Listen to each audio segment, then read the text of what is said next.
Charles Hall was needlessly killed by Trooper Brackett.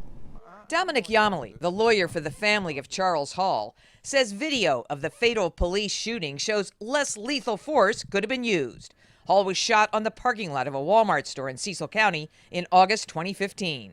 Trooper Darrell Brackett was trying to arrest Hall for failing to appear in drug court. Brackett fired after Hall's car lurched about a car length and came to a stop. There is an intermediate use of force that should have been employed, I believe, to include pepper spray and to include a stun drive with a taser. Either one of those things would have been incapacitating and would have rendered Mr. Hall not capable of driving and not capable of resisting.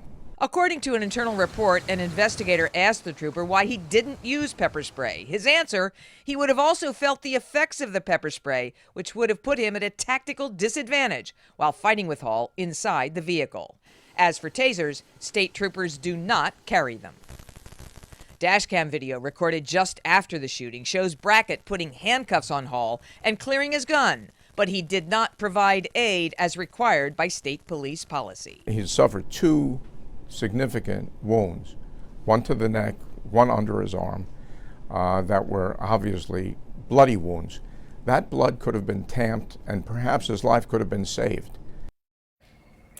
That dash camera rolled for just 4 minutes and 57 seconds the night of the incident. The medic didn't arrive for 11 minutes.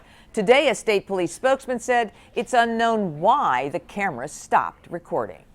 Reporting live tonight from the newsroom, I'm Jane Miller, WBAL TV 11 News. Jane,